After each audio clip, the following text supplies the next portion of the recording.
Hello friends, नमस्कार। एक बार फिर स्वागत है आपका हमारे YouTube channel GS exam solution में। दोस्तों, आज के इस वीडियो में हम एसएससी एमटीएस 2023 एग्जाम के लिए प्रमुख ऐतिहासिक काल के युद्धों के बारे में जानेंगे। जो इतिहास के प्रमुख युद्ध हुए थे, कब हुए थे, पूरा डेट वाइज के बारे में जानेंगे। और सभी क्वेश्चन जो होंगे एमसीक्यू टाइप के होंगे, यानी मल्टीपल चॉइस क्वेश्चन के होंगे। जो टेस्ट सीरीज है आपकी 67वें नंबर की है और यह टेस्ट सीरीज चलेगी आपकी 19 मई तक। ठीक है, जब तक आपका एग्जाम ना खत्म हो जाए तब तक यह टेस्ट सीरीज चलती रहेगी। तो जो लोग भी पेपर दे रहे होंगे और क्वेश्चन फंस रहा होगा दोस्तों, तो कृपया चैनल पे आके रिव्यू दें। और प्राचीन काल से आधुनिक काल तक के जो सभी युद्ध हुए हैं, इस पे हम लोग कवर कर लेंगे, जो इंपॉर्टेंट है। तो चलिए चैनल को सब्सक्राइब कर दीजिएगा और क्वेश्चनों को सॉल्व करेंगे। तो पहला क्वेश्चन है आपके सामने कि हाइडे स्पीच या बितस्ता का युद्ध जो है कब हुआ था।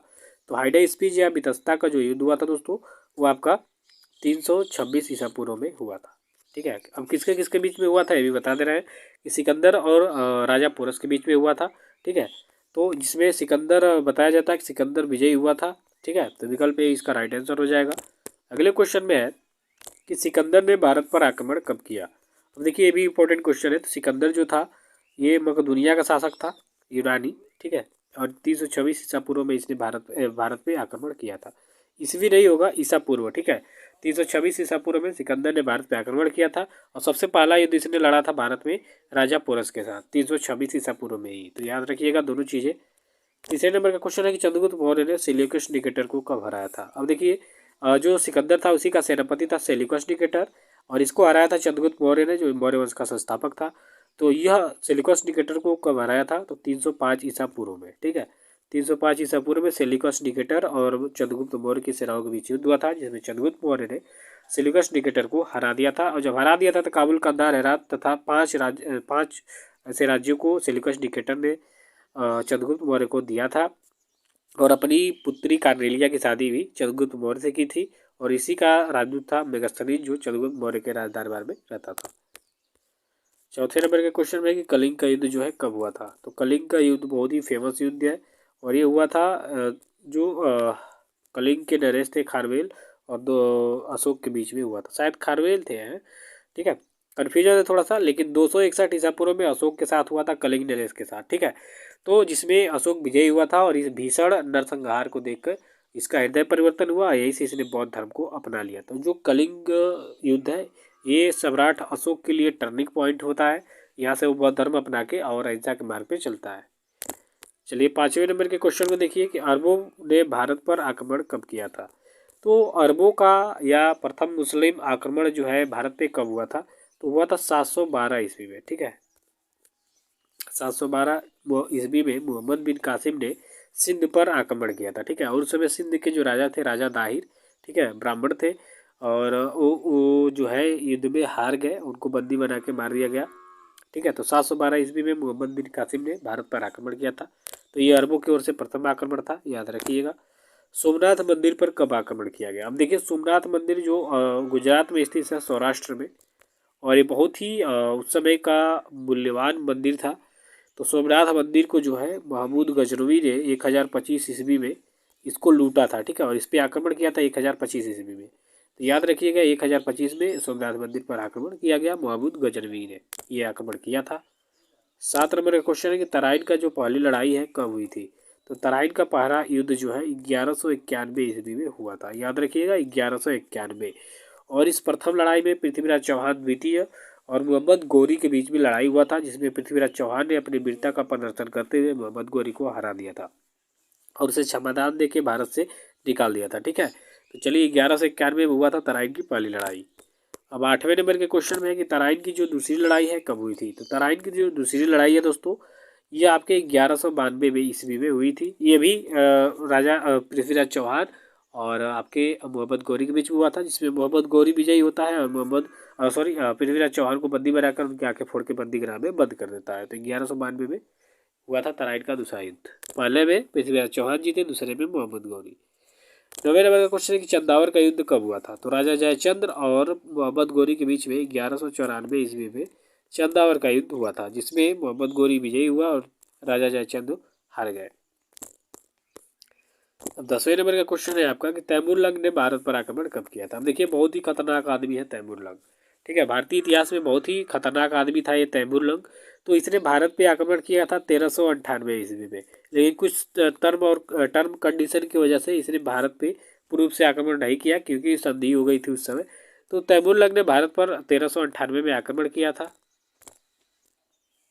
ठीक है, तो इसका विकल्प जो भी होगा इसका राइट आंसर हो जाएगा कि तैमूर लंग ने भारत पर 1398 ईस्वी में आक्रमण किया था।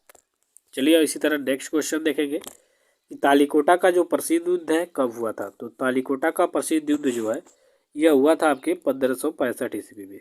कब हुआ था? 1565 ईस्वी में। थोड़ा सा सर्दी जुकाम हो गया, बोलने में दिक्कत हो रहा है दोस्तों, तो थोड़ा सा कोऑपरेट करेंगे आप लोग। तो तालिकोटा का जो प्रसिद्ध युद्ध है 1565 ईस्वी में हुआ था। 12 नंबर का क्वेश्चन है कि पानीपत का जो प्रथम युद्ध है वो कब हुआ था। ठीक है, तो पानीपत का जो प्रथम युद्ध है बहुत ही फेमस लड़ाई है ये आपका 1526 ईस्वी में, ठीक है, इब्राहिम लोदी और बाबर के बीच में हुआ था, जिसमें इब्राहिम लोदी बुरी तरह से पराजित हुआ और उसे मौत के घाट उतार दिया गया। और दिल्ली सल्तनत पे मुगलों का वंश, जो मुगल वंश की स्थापना हुई बाबर के द्वारा की गई 1526 में। चलिए और 13 नंबर के क्वेश्चन में देखिए कि पानीपत का द्वितीय युद्ध कब हुआ था। प्रथम द्वितीय देख ही लेते हैं, लगे हाथ। तो ये आपकी 1556 में हुआ था। ठीक है, 1556 में अब यहाँ अकबर का शासन हो जाता है और हेमू के बीच में हुआ था। ठीक है, तो अकबर और हेमू के बीच में हुआ तो हेमू पराजित हो गया और अकबर विजय हो गया। ठीक है, अकबर की ओर से बैरम खान ने युद्ध में भाग लिया था। अकबर उस समय अभी अल्प अवस्था में था, ठीक है, अभी छोटे थे, तब भी राजगद्दी पे आसीन थे, क्योंकि हुमायूं की मृत्यु 1555 में हो जाती है। खानवा का युद्ध कब हुआ था दोस्तों? खानवा का युद्ध, ठीक है, अब देखिए इंपॉर्टेंट है, ये बाबर 4 युद्ध लड़ा था। ठीक है, 1526, 27, 28, 29 में लगातार 4 वर्षों इसने 4 युद्ध किए और चारों में विजय हुआ और 1530 में इसकी मृत्यु हो जाती है। ठीक है, तो हुमायूं इसका शासक बनता है बाबर मुगल वंश में। उसके बाद 40-42 में भी इसको शाह सूरी हरा देता है चौसा के युद्ध में, तो ये भारत छोड़ के भाग जाता है। फिर 1555 में ये आता है और मुगल का पुनर्स्थापना करता है और 1555 में इसकी मृत्यु हो जाती है, तो अकबर शासक बनता है। ठीक है, तो खानवा का युद्ध हुआ था आपका 1527 ईस्वी में। कब हुआ था? 27 में, राणा सांगा और बाबर के बीच में, तो जिसमें बाबर आपका विजयी हो जाता है। अब 15 का है कि चंदेरी का युद्ध कब हुआ था दोस्तों। तो चंदेरी का युद्ध जो है मेदिनी राय और बाबर के बीच में 1528 ईस्वी में हुआ था। 1528 ईस्वी इसका राइट आंसर हो जाएगा, मेदिनी राय और बाबर के बीच में। ठीक है, जिसमें आपका बाबर विजयी होता है और मेदिनी राय हार जाते हैं। अब 16 नंबर के क्वेश्चन देखिए कि चौसा का युद्ध कब हुआ था। अभी मैंने ऊपर के क्वेश्चन बताया, तो चौसा का जो यहाँ पे युद्ध है ये आपका 1539 ईस्वी में हुआ था। ठीक है, चौसा का और कन्नौज के युद्ध में जो है शेरशाह सूरी जो है हुमायूं को पराजित कर देता है, जिससे ये देश छोड़ के भाग जाता है। तो 1539 में चौसा का युद्ध हुआ था शेरशाह सूरी और हुमायूं के बीच में, जिसमें शेरशाह सूरी जीत जाता है। अब 17 नंबर का क्वेश्चन देखिए कि घाघरा का युद्ध कब हुआ था, या घाघरे के युद्ध के बात कर रहे हैं। तो ये अफगानों को खदेड़ने के लिए एक मुहिम चलाई थी बाबर ने, तो यहाँ घग्गर नदी के किनारे पे हुआ था 1529 में। ठीक है, 1529 ईस्वी में घाघरा का युद्ध हुआ था। 18 नंबर का क्वेश्चन है कि बिलग्राम या कन्नौज का युद्ध कब हुआ था। तो बिलग्राम या कन्नौज का युद्ध अभी मैंने बताया कि 1540 ईस्वी में हुमायूं और शेरशाह सूरी के बीच में हुआ था, जिसमें हुमायूं हार जाता है, शेरशाह सूरी जीत जाता है। चलिए 19 नंबर का क्वेश्चन देखिए, हल्दी घाटी का युद्ध कब हुआ था। तो दोस्तों हल्दी घाटी का युद्ध जो है 1576 ईस्वी में अकबर और महाराणा प्रताप के बीच में हुआ था, जिसमें अकबर विजयी हुआ था। ठीक है, तो विकल्प यहाँ जो सी होगा इसका राइट आंसर हो जाएगा। अब 20 नंबर का क्वेश्चन में है कि प्लासी का जो युद्ध है कब हुआ था।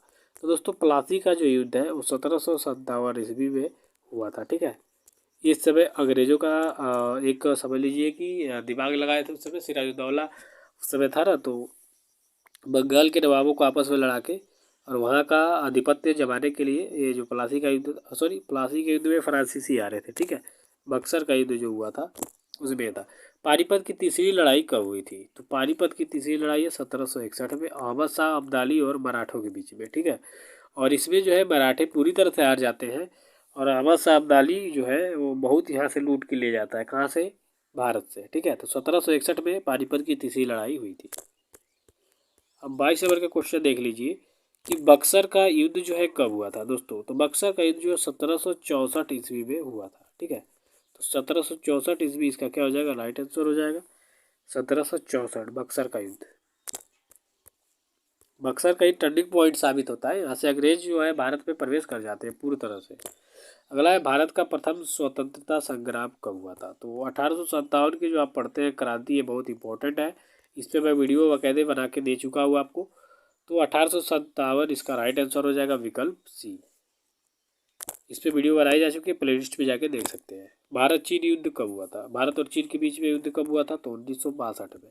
ठीक है, 1962 में जो है भारत और चीन के बीच में युद्ध हुआ था। ठीक, चलिए 25 नंबर का क्वेश्चन देखिए कि प्रथम विश्व युद्ध जो है कब शुरू हुआ था। तो प्रथम विश्व युद्ध जो है 1914 से 1918 तक चला था। दूसरा 1939 से 1945 तक चला था। ठीक, तो याद रखिए विकल्प इसका राइट आंसर हो जाएगा ये, कि प्रथम विश्व युद्ध जो है 1914 से स्टार्ट हुआ, 1918 तक चला। दूसरा विश्व युद्ध जो है 1939 से चला और 1945 में ख़त्म हुआ। ठीक है, तो ये था आज के इतिहास में जो प्रमुख लड़ाइयाँ थी, युद्ध थे।